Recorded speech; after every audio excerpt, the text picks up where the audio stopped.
దానికి వైసీపీ వాళ్ళు వచ్చి వారంటారు అంబటి రాంబాబు గారు అంటే అది ఫేక్ అంటాడంట.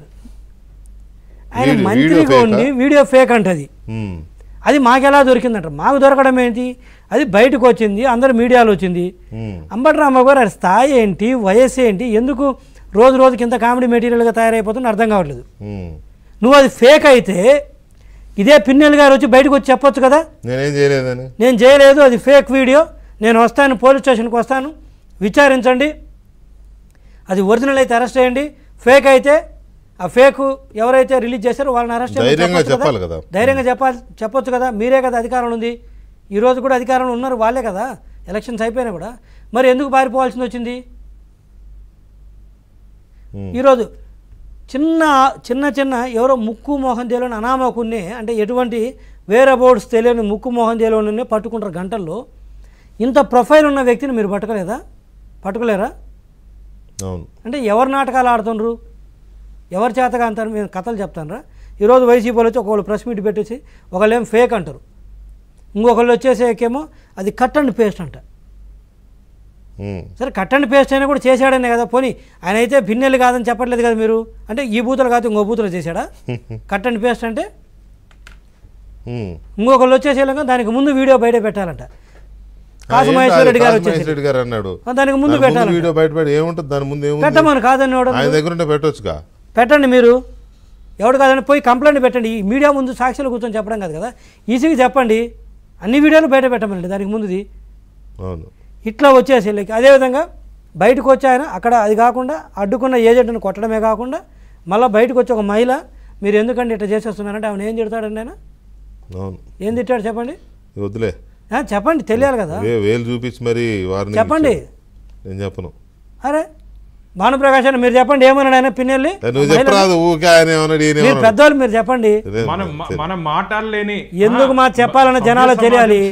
లంజా ఆయన వాడిన పదము ఆ మహిళను పట్టుకొని విధంగా వివరించారు. ఒక మహిళను పట్టుకొని వీడియో సభ్య సమాజం తన నియోజకవర్గానికి సంబంధించిన మహిళ ఒక ఎమ్మెల్యేని చెంప మీద కొట్టారు. రాబో రోజులు అందరికి చెంపదెబ్బలు, ప్రజల దగ్గర అందరికి చెంపదెబ్బలు గ్యారంటీ. వైసీపీ నాయకులు గుర్తుపెట్టుకోండి, ప్రజలు కాసుకున్నారు, వెయిట్ చేస్తున్నారు. మనం ఎప్పటి నుంచో మాట్లాడాలి. ఒక ఎమ్మెల్యే ఇలాగే వివరిస్తే మాచర్ల కూడా జస్ట్ మిస్ అది చెప్తాను.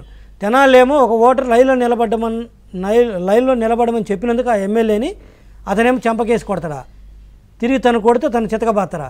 ఇక్కడేమో మహిళ మీరు అలా చేసిండ్రు ఏంటని అడిగితే అమ్మను ఆ మాట అంటాడా, అంత పెద్ద మాట అంటాడా పట్టుకొని?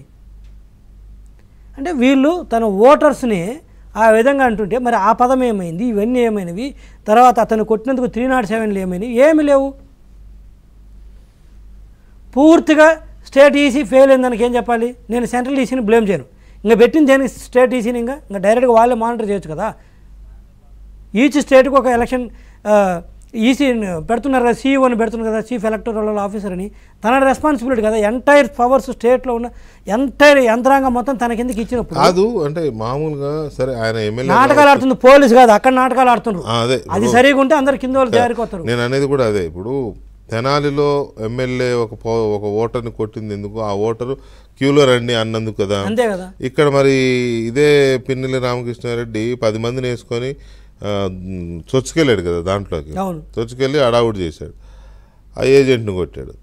మరి అక్కడ పోలీసు ఎమ్మెల్యే వచ్చి అంత వీరంగం వేస్తూ ఉంటే, అంత చెలరేగిపోతూ ఉంటే పోలీసు ఉంటారు కదా అక్కడ కూడా, బూత్ దగ్గర.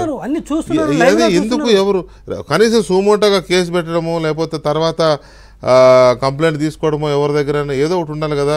విఆర్ఓ దగ్గర తీసుకోవచ్చు, లేకపోతే అక్కడ బూత్ ఆఫీసర్ ఎవరో ఉంటారు, మైక్రో అబ్జర్వర్ ఉంటారు కదా, బయట ఒక కానిస్టేబుల్ ఉంటారు. ఏమీ లేదు అసలు, ఇంతమంది ఉంటారు. మళ్ళీ ఆర్ఓకి ఇమీడియట్ గా తెలుస్తుంది. అవును, ఇంతమంది అంటే ఎవరు అక్కడ కంప్లైంట్ లేదు, ఒక సెక్షన్ 307 లేదు, ఏదో అది కూడా బయటకు వచ్చిన తర్వాత ఇప్పుడు చేర్చారు మెమో వచ్చి, తెలుసా? అది ఇప్పుడు దాకా కూడా పెట్టలేదు. ఈ సమాచారం అంతా వాళ్ళ దగ్గర ఉన్న కూడా నిన్న వీడియో వచ్చిన తర్వాత మెమో ఫైల్ చేసి అప్పుడు A1 కింద తను పెట్టారు. ఎఫ్ఐఆర్ కట్టినప్పుడు కూడా పిన్నెల్లి పేరు పెట్టలేదు. ఇందాక సీఈఓ గారు ఇవాళ మా ఈవినింగ్ పెట్టిన ప్రెస్ కాన్ఫరెన్స్లో పోలింగ్ రోజు మాచర్లలో 7 ఘటనలు జరిగాయి అని ఎప్పుడు చెప్తాడు? ఇవాళ చెప్తాడు. సోమవారం జరిగితే బుధవారం చెప్తాడు. 13వ తారీఖు జరిగితే 22వ తారీఖు, రేపు 23, 10 రోజులు అవుద్ది. పోలింగ్ రోజు మాచర్లలో 7 ఘటనలు జరిగాయి. ఈవీఎంలు ధ్వంసం చేశారు. ఘటనలన్నీ వెబ్కాస్టింగ్ ద్వారా పరిశీలించాం. Note this point Vikram